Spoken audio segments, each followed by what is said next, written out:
بسم اللہ الرحمن الرحیم الحمد للہ والصلاة والسلام علی رسول اللہ وعلی آلہ وصحبہ ومن والاه وبعد۔ آج ہم لوگوں نے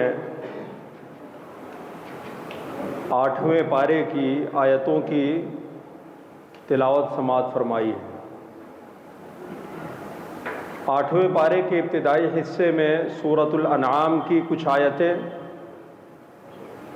اور آخری حصے میں سورۃ الاعراف کی آیتیں ہیں۔ کل ہم لوگوں نے سورۃ الانعام کے تعلق سے جاننے کی کوشش کی تھی، آج ہم سورہ اعراف کے تعلق سے گفتگو کریں گے۔ سب سے پہلے ہمیں یہ معلوم ہونا چاہیے کہ سورہ انعام اور سورہ اعراف جس سورت کی ابتدا 7ویں پارے سے ہوتی ہے 8ویں پارے میں ختم ہوتی ہے، اور سورۃ الاعراف کی ابتدا 8ویں پارے کے بیچ سے اور 9ویں پارے کے آخر میں ختم ہوتی ہے۔ یہ دونوں سورتیں مکیات ہیں، یعنی مکی سورتیں ہیں۔ مدنی سورتوں کے تذکرے کے بعد یہ پہلی دو ایسی سورتیں ہیں جن کو ہم مکیات کہتے ہیں۔ اس کے فوراً بعد اللہ تعالیٰ نے دو سورتوں کا تذکرہ کیا ہے، ایک ہے سورہ انفال اور دوسری سورت ہے سورہ توبہ۔ یہ دونوں سورتیں مدنیات ہیں۔ جب آپ قرآن کریم پڑھیں گے اور مکی اور مدنی سورتوں کو دیکھیں گے تو اس میں بہت واضح فرق نظر آئے گا۔ ساتھ ہی ساتھ ایک اور فرق نظر آئے گا کہ وہ مکی صورتیں جو ابتدائی اسلام میں نازل ہوئیں، یعنی پیارے نبی صلی اللہ علیہ وسلم کے نبی بنانے کے بعد جو صورتیں نازل ہوئیں، جو آیتیں نازل ہوئیں، وہ صورتیں اور وہ آیتیں اور وہ صورت اور وہ آیات جو آخری وقت میں نازل ہوئیں ہجرت سے پہلے پہلے، ان موضوعات کے اندر بھی فرق ہے۔ آئیے ہم سورہ اعراف کو جاننے کی کوشش کرتے ہیں کہ اللہ تعالیٰ نے اس سورت کا نام سورہ اعراف کیوں رکھا ہے۔ اس کے اندر لفظ اعراف کا تذکرہ مختلف جگہوں پہ آیا ہے۔ اعراف کے معنی ہوتے ہیں بلند و بالا جگہ کے۔ جب لغت آپ کھول کے دیکھیں گے ڈکشنری تو اس میں آپ کو یہ معنی ملے گا کہ بلند جگہ کو اعراف کہتے ہیں، لیکن قرآن کی زبان میں، اصطلاح میں، شریعت میں اعراف اس جگہ کو کہتے ہیں جو جنت اور جہنم کے بیچ کی جگہ ہے، اس کو اعراف کہتے ہیں، اور انہی لوگوں کا تذکرہ اللہ تعالیٰ نے اس سورت کے اندر کیا ہے، اسی لیے انہی کی طرف منسوب کرتے ہوئے اس سورت کا نام رکھا ہے سورۃ الاعراف۔ یہ سورت قرآن کریم کی سورتوں کے ترتیب کے لحاظ سے 7ویں نمبر کی سورت ہے، لیکن نزول کے اعتبار سے یہ 39ویں نمبر کی صورت ہے۔ اللہ تعالیٰ نے اس کو سورہ نساء سے پہلے نازل فرمایا ہے، اور سورہ صاد کے بعد اس سورۃ الاعراف کا نزول نبی اکرم صلی اللہ علیہ وسلم کے قلب اطہر پہ ہوا ہے۔ یہ مختصر تعارف ہے اس سورت کا۔ ویسے اس سورت کی فضیلت کے بارے میں اللہ کے رسول صلی اللہ علیہ وسلم کے بارے میں آتا ہے کہ آپ صلاۃ مغرب میں اس کی تلاوت فرماتے تھے، اور اسی طریقے سے پیارے نبی صلی اللہ علیہ وسلم نے ارشاد فرمایا کہ ہمیں جو 7 بڑی صورتیں دی گئی ہیں، ان 7 بڑی صورتوں میں سے ایک صورت یہ ہے جس کا نام سورہ اعراف ہے۔ اس کے علاوہ بھی دیگر فضیلتیں ہیں اس صورت کے تعلق سے ہمیں ملتی ہیں۔ آئیے ہم جاننے کی کوشش کرتے ہیں کہ اس میں کن موضوعات پہ اللہ تعالیٰ نے گفتگو کیا ہے۔ سب سے پہلے میں یہ بتاتے چلوں کہ جب بھی ہم سنیں کسی آیت کے بارے میں یا کسی سورت کے بارے میں کہ یہ مکی سورت ہے، تو فوراً ہمارا ذہن جانا چاہیے ان موٹے موٹے اور بنیادی موضوعات کے طرف فوراً، چونکہ قرآن کریم کے ایک بڑے حصے میں توحید کے تعلق سے گفتگو کی گئی ہے، اور اس سورت کا نچوڑ اور ماحصل یہ ہے کہ اس میں اللہ تعالیٰ نے توحید کے ساتھ ساتھ رسالت کے موضوع پر بھی اور آخرت کے موضوع پہ بھی گفتگو فرمایا ہے۔ ویسے اس سورت کی ایک امتیازی شکل یہ ہے کہ اس کے اندر اللہ تعالیٰ نے حضرت آدم علیہ الصلوۃ والسلام سے لے کے آخری نبی جناب محمد الرسول اللہ صلی اللہ علیہ وسلم تک جتنے بڑے انبیاء کرام علیہ الصلوۃ والسلام آئے اور ان اولو العزم من الرسل کے علاوہ دیگر رسولوں کا بھی تذکرہ فرمایا ہے۔ چنانچہ اس ناحیت سے اس سورت کو یہ امتیاز حاصل ہے، یہ سورت اس ناحیت سے ممتاز ہے کہ اس کے اندر بہت سارے انبیاء کرام کا تذکرہ اللہ تعالیٰ نے بیان فرمایا ہے۔ اس سے پہلے جو سورت تھی سورہ انعام، اس کے بارے میں بتایا گیا تھا کہ اللہ تعالیٰ نے اس کے اندر اتمام حجت یعنی حجت قائم کی ہے دلائل کی روشنی میں، اور اس سے پہلے کی جو سورتیں تھی اس میں دعوت دیا ہے۔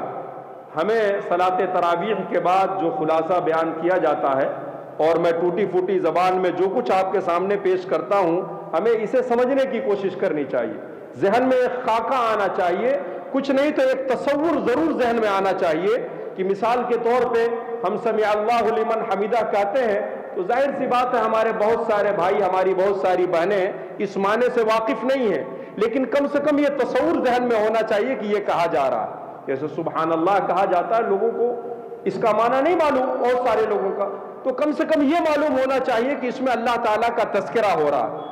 تو ویسے کم سے کم ہمارے ذہن میں یہ بات ہونی چاہیے کہ شروع کی جو صورتیں گزری ہیں اس کے اندر اللہ تعالیٰ نے توحید کی دعوت دی ہے، اور سورۃ الانعام جو پہلی مکی صورت تھی اس کے اندر حجت قائم کیا ہے، یعنی گویا ایک اسٹیپ آگے ہم بڑھے ہیں اور دلائل کی روشنی میں ان پر مہر لگائی گئی ہے۔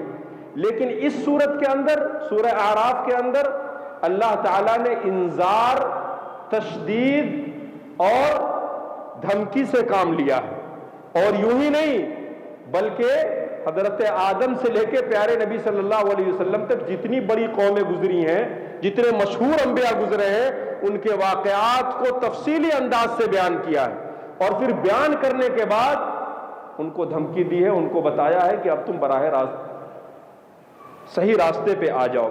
اس کے علاوہ بھی دیگر صورتوں کے طرح اس صورت کے اندر بہت سارے موضوعات کا اللہ تعالیٰ نے تذکرہ فرمایا ہے۔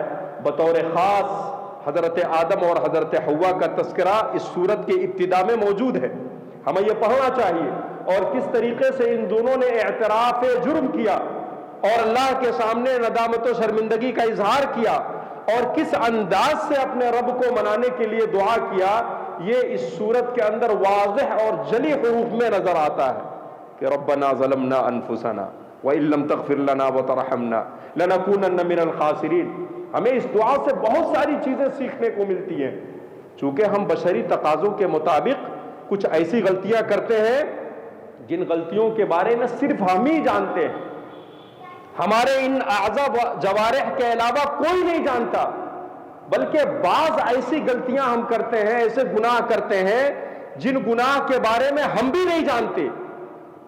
ہم کیسے نہیں جانتے ہیں؟ وہ گناہ صرف ہمارے دل و دماغ میں نقش ہوتے ہیں، ابھی ہم نے اس کو عملی جامہ نہیں پہنایا ہے، اس لیے ہمارے اعضاء و جوارح بھی نہیں جانتے کہ ہم کس گناہ کی پلاننگ کر رہے ہیں، کس گناہ کی لذت ہم محسوس کر رہے ہیں، وہ ہمارے اعضاء و جوارح کو بھی نہیں پتا۔ جب ہم عملی جامہ پہناتے ہیں تو ہاتھ کو پتا ہوتا ہے، پیر کو پتا ہوتا ہے، زبان کو پتا ہوتا، آنکھوں کو پتا چلتی ہیں، لیکن بہت سارے ایسے گناہ ہیں جس کے تعلق سے ہم بھی واقف نہیں ہیں اور اس کی لذت کو محسوس کرتے ہیں۔ اسی لیے پیارے نبی صلی اللہ علیہ وسلم کے بارے میں آتا ہے کہ آپ ایک بڑی پیاری دعا کرتے تھے، کہتے تھے اللہم احرمنی لذت معصیتک وارزقنی لذت طاعتک۔ کہا ہے میرے پروردگار تو ہمیں گناہوں کی لذت سے محروم کر دے۔ ہم گناہ کرتے کیوں ہیں؟ لذت کو حاصل کرنے کے لیے۔ روزے میں پیاس ستاتی ہے، بھوک پریشان کرتی ہے، تو بھوک کے ساتھ ساتھ لذت کو بھی ہم مٹانے کی کوشش کرتے ہیں۔ ابھی افطار دسترخوان پہ لگا ہوا نہیں ہوتا ہے کہ شربت دیکھ کے منہ میں پانی آنا شروع ہو جاتا ہے، پکوڑے دیکھ کے ہمارے دل و دماغ تر و تازہ ہونے لگتے ہیں۔ ایسا کیوں ہوتا ہے؟ اس لیے کہ ہم اس کے لذت کو دور سے بھانپ لیتے ہیں۔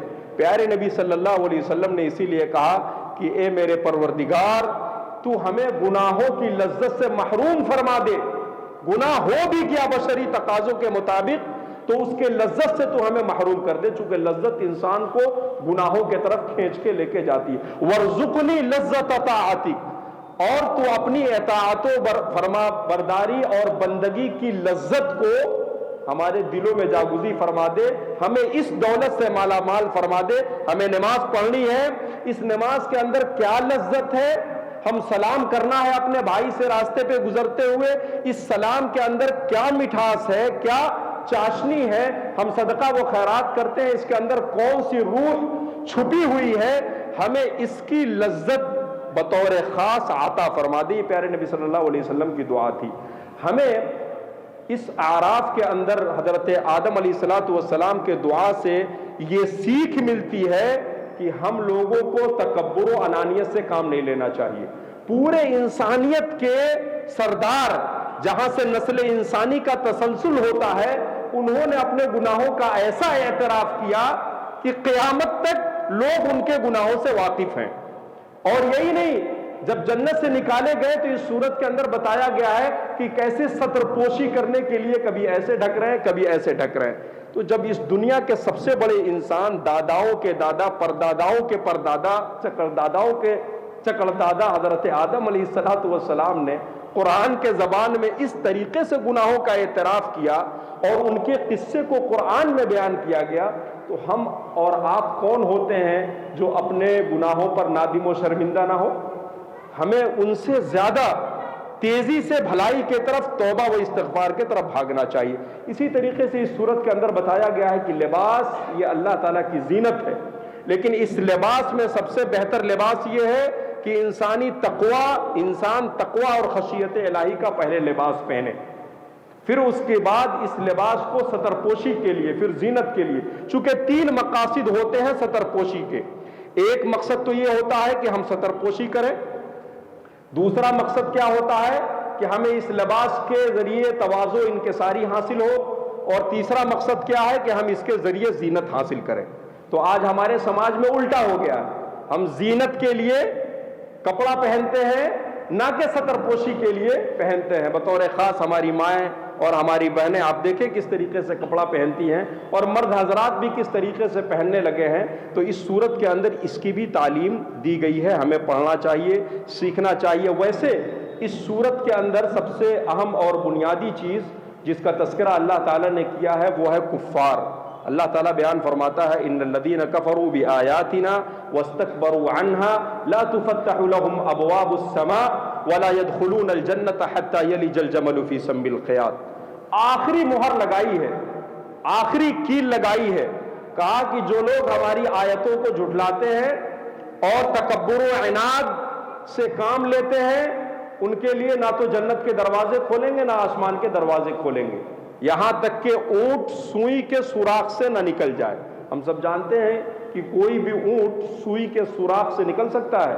قیامت تک نہیں نکل سکتا. اسی لیے قرآن نے کہا ہے کہ حتی یلج الجمل فی سم الخیاط, ہم اس وقت تک ان کے لیے آسمان کے دروازوں کو نہیں کھولیں گے, جنت میں نہیں داخل کریں گے جب تک کہ اونٹ سوئی کے اس منہ سے داخل ہو کے نکل نہ جائے, اور یہ ہونا کبھی ممکن نہیں ہے.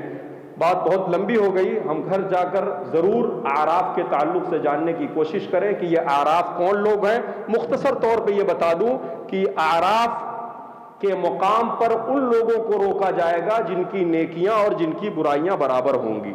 انہیں جہنم میں ڈالا جائے گا تو جہنم میں ڈالتے وقت ان کی نیکیاں جہنم میں جانے سے روک دیں گی, اور جب انہیں جنت میں داخل کیا جائے گا تو ان کی برائیاں انہیں جنت میں جانے سے روک دی جائیں گی. اسی لیے ان کو مقام اعراف پہ لے آ کے بند کر دیا جائے گا یہاں تک کہ اللہ کا فیصلہ ان کے حق میں نہ آ جائے. اللہ تعالیٰ سے دعا ہے کہ رب العالمین ہم لوگوں کو دنیا و آخرت میں جنتی بنائے اور جنتی لوگوں کی صحبت عطا فرمائے, اور ان لوگوں کے ساتھ اٹھنے بیٹھنے کی خصوصی توفیق ارزانی فرمائے. والسلام علیکم ورحمۃ اللہ وبرکاتہ.